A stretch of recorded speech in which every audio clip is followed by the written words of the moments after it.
everyone, it's Mia from Rose Nails by Marissa Coombs, and I'm not sure why that one is on a wonk, but we are using Soft Sparkle White and the Soft Sparkle #1 for this set from SBD London. Now, this set is one that I nearly didn't even put pictures of it online or want to post the video for because oh my goodness, it was just terrible.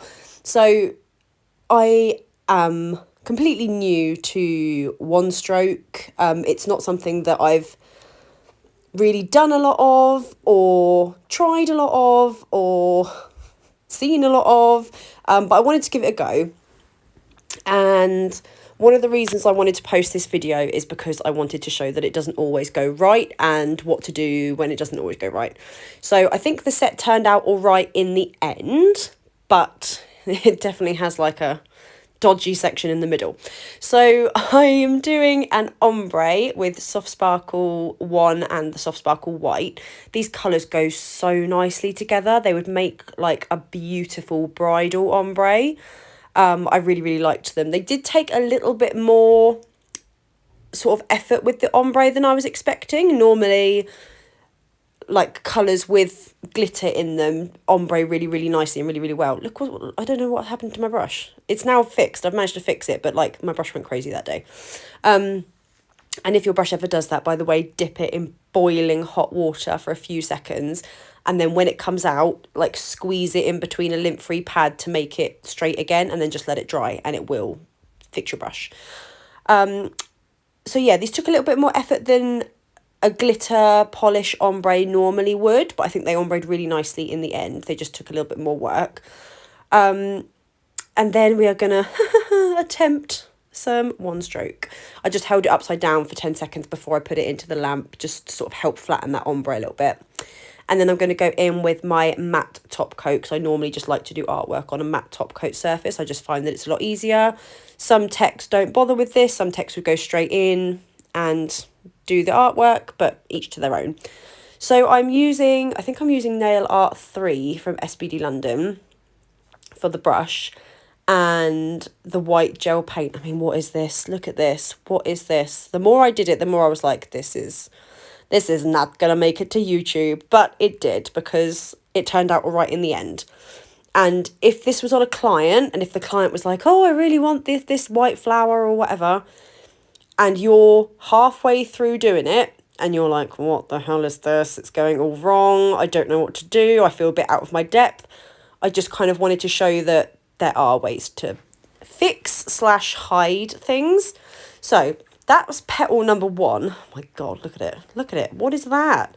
I had like my brush technique, I think, is all wrong. The way I'm moving, like my hand and my wrist and stuff, is all wrong. Just the whole thing was just not going my way.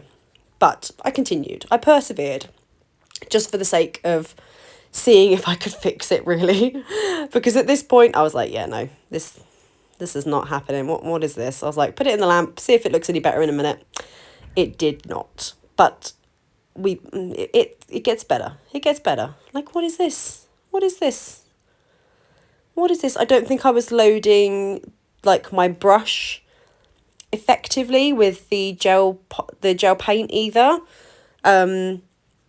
Because I've seen other YouTubers doing one stroke, and I think it's such a beautiful technique. I really do want to master it. Obviously, this was not my day for mastering it. I was like, this is just a white lump at this point, but we'll chuck it in the lamp.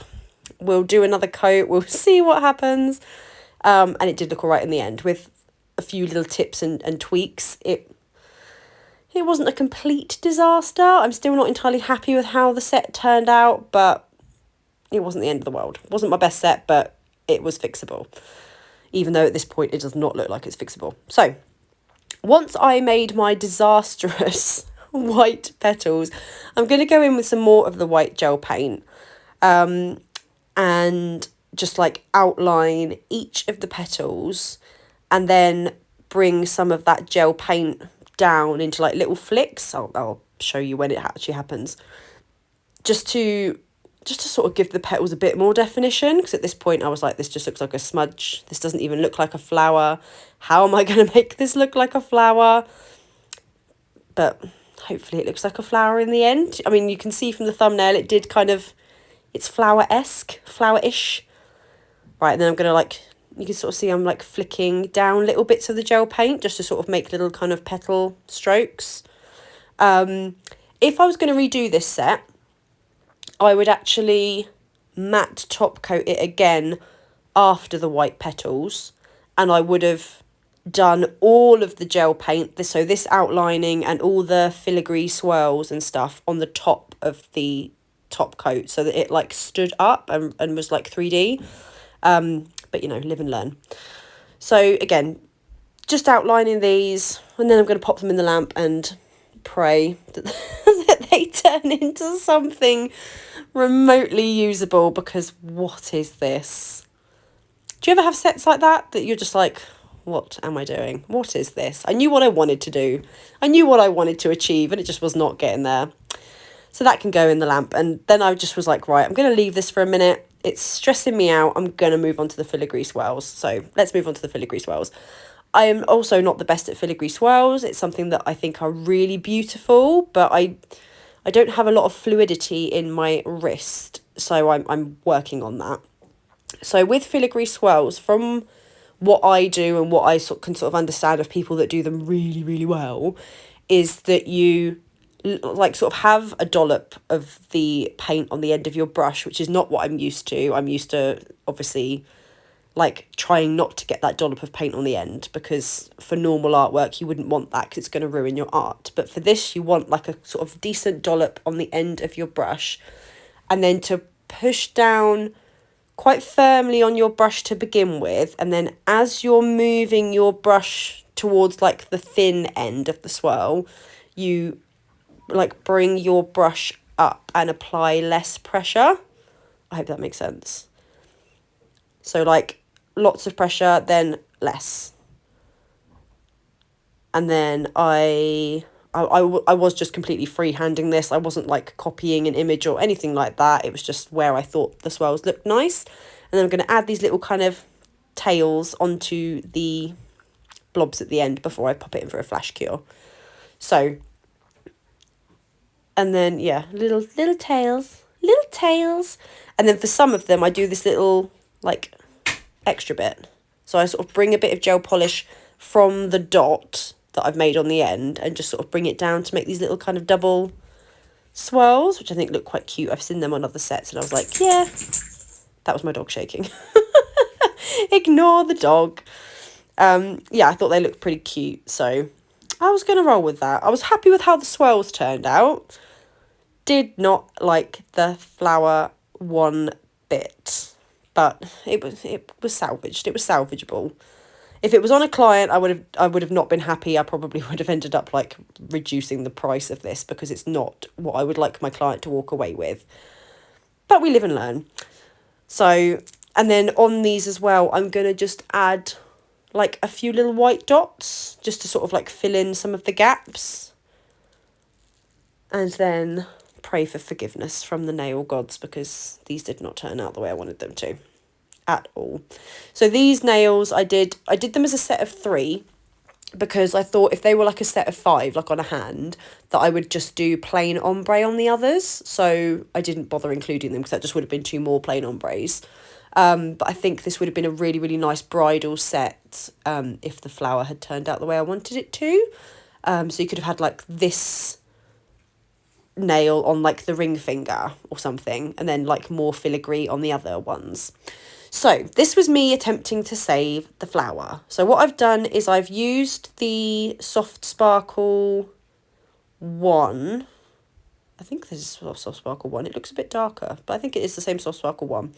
And I'm just going to sort of like drag it out and sort of blend it out a little bit, so that like the deep colour of the Soft Sparkle 1, yeah, it's Soft Sparkle 1, the deep bit is in the centre of the flower, and then it kind of like blends out towards the petals. I hope that makes sense. And that saved it a little bit. saved it a little bit. It was looking like a little bit more flower-esque. Still not great, but it was getting there. And then I think I like outlined it a little bit more as well after this. I've recorded this a couple of weeks ago now, so I can't remember. Yeah, I did. So I went over it again, so it was like over the orange soft sparkle one, so you could see those petals more defined. And at this point I was like, okay, they're looking a little bit more petalish, a little bit petalesque, a little bit better. Still wasn't entirely happy though, so I'm going to go with these AB4 crystals and these pearls from SBD London, and I'm just going to apply them with a little bit of rubber base coat, and I'm going to create the centre of the flower with the crystals because it was the only way I could think of that was going to make it look like a flower, because I was like, this is ridiculous.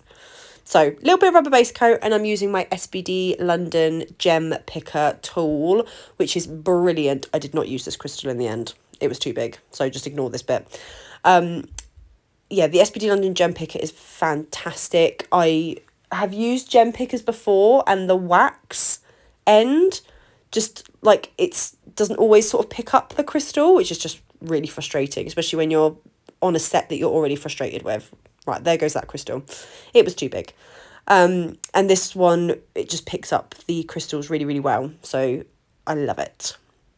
So this one, I'm just going to like kind of just make a little cluster with the AB4 crystals, and then put some of the pearls in between each of these.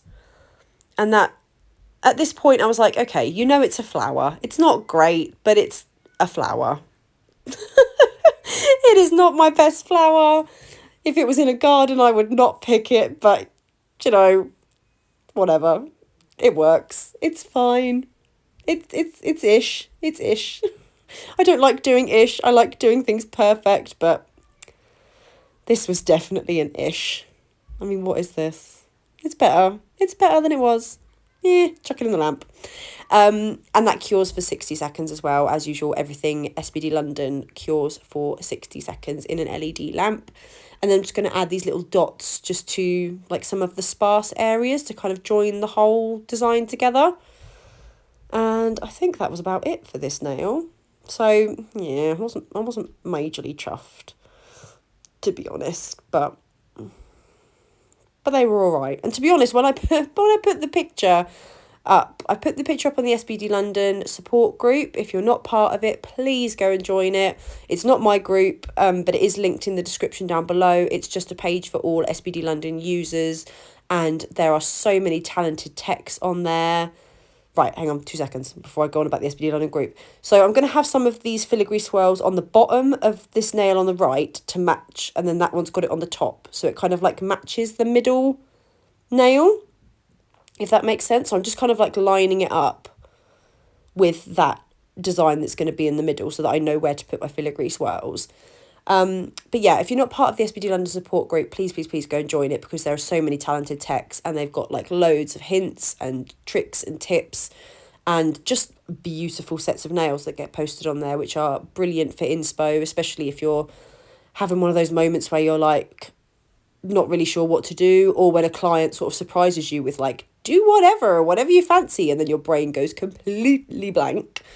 Because everyone's brain does that. My brain does that. I have to consult my little folder of like maybe saved images. Maybe I'll take some inspo from a couple of different ones. Maybe I'll make something up on the spot if I'm feeling super adventurous. But it's nice to have those like sort of backup images there, even just to use as inspiration sometimes, just in case you can't think of what to do when a client does suddenly go like, yeah, do whatever you like. So it is a brilliant group to join. So please go and give it a join. And if you really want to, in the description box below as well is my Facebook page. If you want to go give that a like as well, I'm not going to be sad about it. So yeah, this one is just another swirl nail. I am just placing them wherever I fancy and then putting these little tails on. And some of them I'm putting these little, I don't know what to call them. They're like the little hoops, little hoopy loops. I'm going to call them hoopy loops. And then putting it all in the lamp for 60 seconds. And if you are a careless nail tech, just like me, then flash cure. Like when you get one that looks nice, flash cure it for 10 seconds just so that the gel doesn't move, because I'm constantly bashing things and whacking nail art and thinking like, why did I do that? That was a good swirl. So I flash cure everything. My wonderful friend Tamara, who is also a nail tech, go and give her a follow and a like. Artemis Nails by Tamara Rush, I think, is her official Facebook page name. She is brilliant, and she doesn't flash cure anything, and it scares the life out of me because I'm like, what if you knock it? Please don't knock it now, it's really good. And she laughs at me because I flash cure everything, but I'm clumsy and I know it, so better safe than sorry. Right, so this is going in the lamp for a full cure. No, it's not. Apparently I'm doing some more. Why am I doing more? Oh no, I did do a little bit more because that looked a bit, it looked like it was a little bit too much all on the white end of the tip. So I wanted to just put like a little bit more towards that peachy side of things. And then it's going to go in for a full cure. And then I think this was finished in matte top coat for this set. Oh no, tempering top coat. And then they're all done.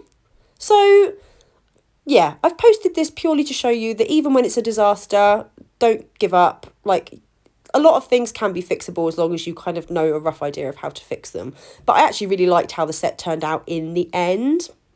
But the process was not pretty at all.